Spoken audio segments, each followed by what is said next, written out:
Diz assim o texto: temamos, pois, que porventura, deixada a promessa de entrar no seu repouso, pareça que alguns de vós fica para trás. Porque também a nós foram pregadas as boas novas como a eles, mas a palavra da pregação nada lhes aproveitou, porquanto não estava misturada com a fé naqueles que ouviram. Porque nós, os que temos crido, entramos no repouso, tal como disse: assim jurei na minha ira, que não entrarão no meu repouso, embora suas obras estivessem acabadas desde a fundação do mundo. Porque em certo lugar disse assim do sétimo dia, e repousou Deus de todas as suas obras no sétimo dia. E outra vez neste lugar, não entrarão no meu repouso. Visto, pois, que resta que alguns entrem nele, e que aqueles a quem primeiro foram pregadas as boas novas não entraram por causa da desobediência, determina outra vez um certo dia, hoje, dizendo por Davi, muito tempo depois, como está dito: hoje, se ouvirdes a sua voz, não endureçais os vossos corações. Porque se Josué lhes houvesse dado repouso, não falaria depois disso de outro dia. Portanto, resta ainda um repouso para o povo de Deus. Vou repetir: portanto, resta ainda um repouso para o povo de Deus. Antes de tomar o seu assento, diz o autor aos Hebreus: se hoje ouvirdes a minha voz, não endureçais o vosso coração. Porque a carta aos Hebreus não se ouve somente com os ouvidos, mas também com o coração. Pode tomar seu respectivo assento.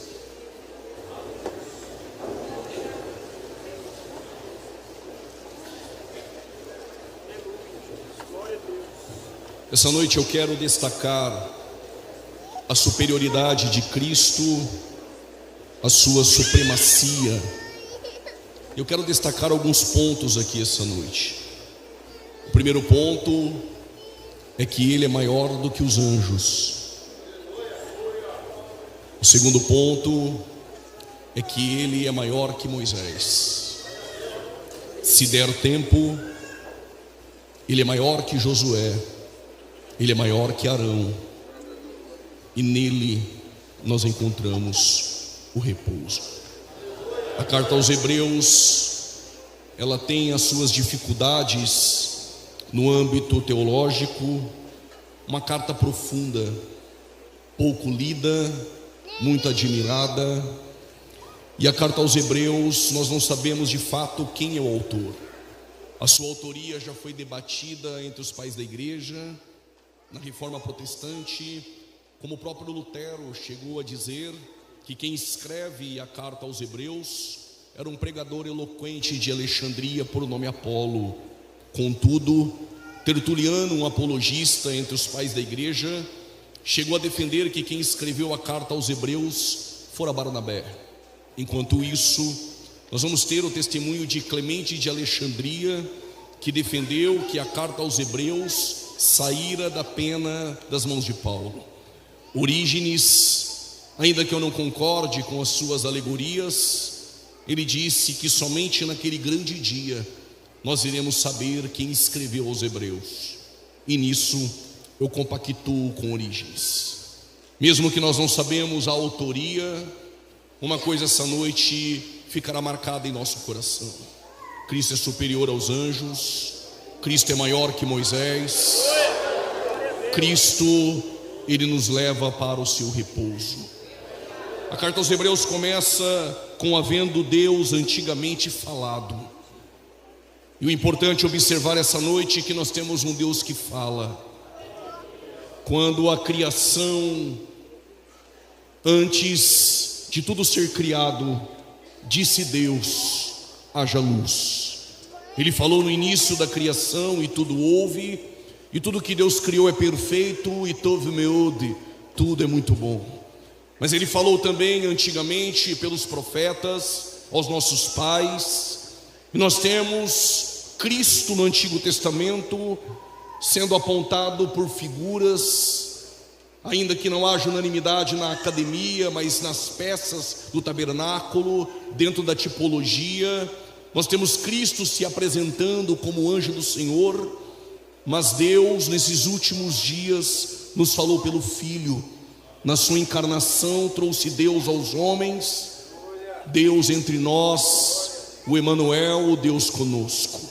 Quando olhamos as páginas do Antigo Testamento, nós podemos ter um vislumbre, não ainda da manifestação apoteótica, da acrópole, do clímax da revelação do Deus encarnado, mas nós temos algumas figuras, alguns apontamentos que revelavam Cristo em alguns objetos do Antigo Testamento e alguns vislumbres, como por exemplo, olhando para Êxodo capítulo 16, no versículo de número 15 a seguir, o povo no deserto abriu a tenda e percebeu que havia um certo maná, um certo orvalho sobre o deserto, e eles questionaram perguntando a Moisés: o que é isto? Mas o texto original não é o que é isto, é manhu. E hu em hebraico é um pronome pessoal. Na verdade eles não estavam perguntando o que é isto, na verdade eles perguntaram quem é ele. E Moisés responde: hu ha lehen, ele é o pão. Ele é o pão vivo que desceu do céu e está nos alimentando aqui essa noite. Ele se apresentou como pão, como maná, mas ele também se apresentou como a pedra de Meribá, da pedra que quando tocada saía água. E o próprio Paulo corrobora este pensamento quando escreve em 1 Coríntios capítulo de número 10, Paulo diz: assim como eles, os hebreus, deixaram o Egito, grifo meu, diz o texto, foram batizados nas águas do Mar Vermelho, foram batizados na coluna, na nuvem, mas eles também bebiam de uma bebida espiritual, e eles comiam de um maná. Nós também, assim como eles, nós deixamos um Egito espiritual. Nós não fomos batizados nas águas do Mar Vermelho, mas fomos batizados nas águas batismais. Fomos batizados não na nuvem, não na coluna de fogo, mas batizados no fogo do Espírito Santo. Nós também nos alimentamos de um maná, do pão vivo que desceu do céu. Mas no capítulo 10, versos 4, Paulo é enfático: eles bebiam de uma bebida espiritual, de uma pedra, e a pedra era Cristo. Em alguns momentos ele é o pão, em alguns momentos ele é a pedra. Em alguns momentos alguém pergunta o seu nome, e ele diz: por que perguntas o meu nome, se ele é maravilhoso? Ele é maravilhoso, ele é o Deus forte, ele é o Pai da eternidade. Em alguns momentos ele se apresentava como anjo do Senhor, em alguns momentos como a pedra, em alguns momentos como pão, como maná. Mas chegará o dia em que ele se encarnou, se fez carne e habitou no meio de nós. Em João capítulo 1, versículo de número 1, ele é o verbo. Mas no versículo de número 4, ele é a vida. Mas no versículo de número 7, ele é a luz. Mas no versículo de número 18, ele é o Filho. Mas no versículo de número 29, ele é o Cordeiro de Deus que tira o pecado do mundo. Mas no versículo 41, ele é o Messias. Mas no versículo 49, ele é o Filho do homem e o Filho de Deus. Mas no versículo de número 51, quem é ele? Ele é o Filho do homem, o Filho de Deus. Ele é o Messias, ele é a revelação do próprio Deus na terra.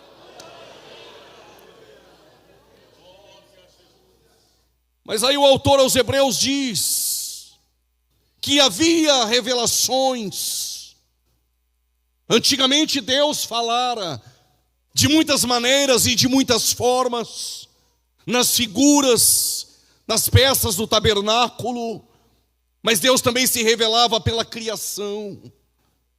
Salmos 19, versos 1, o salmista entendeu e diz: Hashamai mesaprim kavod el, os céus revela. Na sua tradução, os céus anunciam. Em outras traduções, os céus proclamam. Em outras traduções, os céus revelam a glória de Deus. O que o salmista está dizendo?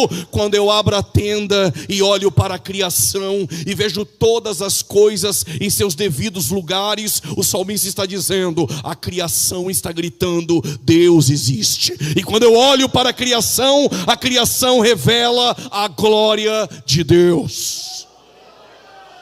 Deus falou pela criação, falou pelos profetas, falou pelas figuras, mas nos últimos dias Ele nos falou pelo Filho. Mas Ele não é só aquele que cria o universo. Em Hebreus capítulo 1, versículo de número 3 diz que Ele sustenta todas as coisas, todas as coisas, todas as coisas, todas as coisas, pela palavra do seu poder. Mas no capítulo de número 1, o autor aos Hebreus diz que ele recebeu um nome mais excelente que o dos anjos. Mas os Salmos nos informa que ele se fez menor do que os anjos. Em que ele se fez menor do que os anjos? Paulo entende e diz: sendo em forma de Deus, não teve por usurpação ser igual a Deus. A palavra forma no grego pode ser esquema ou pode ser morfê. Quando a expressão esquema, ela aparece quando tem algo parecido, mas não é. Exemplo, se pegar esse celular, pode ter outro parecido, mas se for de outra marca, é esquema. Mas se for da mesma marca, se for do mesmo modelo, se carregar os mesmos aplicativos e qualidades, não é esquema, é morfê. Paulo diz, sendo em forma de Deus, não é esquema. A expressão grega que ele usa é morfê. Sendo em forma de Deus ele é Deus. Sendo em forma de Deus, não teve por usurpação ser igual a Deus. Esvaziou-se de si mesmo. A expressão kenosis, esvaziar, não é deixar de ser Deus, muito menos abrir mão dos seus atributos incomunicáveis e naturais. Ele abriu mão dos privilégios, mas continua sendo Deus. Esvaziou-se de si mesmo, se tornando semelhante aos homens, como doulos, como servo, como escravo, obediente até a morte e morte de cruz. Ele se fez menor do que os anjos em sua encarnação, se tornou menor do que os anjos em sua encarnação, obediente até a morte e morte de cruz. Mas Deus o exaltou soberanamente, e lhe deu um nome, e lhe deu um nome, e lhe deu um nome que é acima de todos os nomes. E chegará o dia, e se você não fizer isso hoje, não tem problema nenhum, um dia irá fazer. Chegará o dia em que todo joelho se dobrará e toda língua se quiser levantar a mão e dar glória, pode levantar. Não fica olhando para esse irmão frio do teu lado que não abre a boca de jeito nenhum. Chegará o dia em que todo joelho se dobrará e toda língua confessará: Ele é Senhor.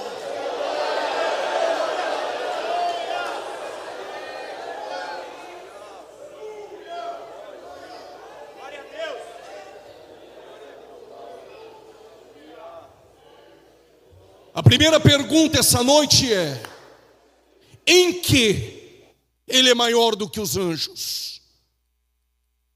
Tópico 1. Em que ele é maior do que os anjos? Ou se você quer anotar, tópico 1, ele é maior do que os anjos. Tópico 1, subtópico 1, ele é maior do que os anjos em natureza. Daqui a pouco, tópico 1, subtópico 2, ele é maior do que os anjos em essência. Guarde isso. Em que ele é maior do que os anjos? Primeiro, em natureza. Segundo, em essência. Por que em natureza? Preciso da sua atenção. Quando Deus criou o primeiro homem, Gênesis 1:26, façamos o homem. Só que em Gênesis 1:27, criou Deus o homem. E Gênesis 2:7, ele modelou o homem. Diz o texto, e formou Deus o homem. Gênesis 1:26, a expressão em hebraico é assá, do verbo fazer. Em Gênesis 1:27, Moisés não usa o assá, ele vai usar o bará. Mas em Gênesis 2:7 ele vai usar yatsá. Assá é construir e edificar. Bará, criar algo do nada maravilhoso e novo. Mas yatsá de Gênesis 2:7 é modelar. Expressão usada em Jeremias 18. Assim como Deus, assim como o oleiro, pega o barro, yatsá, modela e faz o vaso. Quando Deus construiu e edificou e modelou o primeiro homem, Adão, ele não criou Eva fora de Adão, ele criou Eva da costela de Adão. Segundo Matthew Henry, não criou da cabeça, senão a mulher teria domínio sobre o homem, não dos pés, para não ser pisada pelo homem, mas ao lado, para ser adjutora e caminhar com ele. Toda a humanidade está em Eva, logo, toda a humanidade está em Adão. Paulo em Romanos 5:12 diz, por um homem entrou o pecado no mundo, logo a morte passou a todos os homens. O primeiro homem peca. Se todos estamos em Adão, todos nós pecamos em Adão, todos nós morremos em Adão. A primeira forma cai, e essa primeira forma, ela está torta. Todos os outros bolos que saírem dessa forma, saíram tortos. Romanos 3:23, Paulo nivela Roma. Todos pecaram e destituídos estão da glória de Deus. Quem pecou contra Deus? Adão. Quem é o ofensor? É Adão. Quem é o ofendido? É Deus. E esse Deus é santo, justo e amoroso. Alguém poderia dizer, por que ele não destruiu Satanás? Fingiu que nada aconteceu e deixou a dívida lá? Porque ele é justo. A dívida tem que ser quitada. Só que para a dívida ser quitada, o ofensor pecou em natureza humana. Pode um anjo ir pagar a dívida? Não, porque a natureza do anjo é incompatível à natureza do ofensor. Os anjos foram criados todos de uma única vez no haja. Milhares e milhares e milhares. Segundo a Pedro 2,4, Deus não perdoou os anjos que pecaram. A pergunta é, porque Deus não quis? Logo ele não é amor. Porque Satanás não quer? Alguém perguntou para ele. Por que Deus não perdoou os anjos que pecaram, o demônio, Satanás? Porque eles não têm natureza humana. São espíritos imortais. Quando pecam, são pecadores imortais sem direito à redenção. Mas o homem, criado em natureza humana, mortal. A alma é imortal. Mas o ser humano foi criado mortal. Quando ele peca, tira ele do jardim, coloca uma espada e 2 querubins. Não deixa ele voltar. Por quê? Misericórdia de Deus. Se ele volta e toca na árvore da vida eterna, era um pecador imortal sem direito à redenção. Expulsa ele mortal. Mas Deus não é pego de surpresa. Antes da fundação do mundo, já tem um cordeiro e um plano. Lá na frente já tem uma cruz.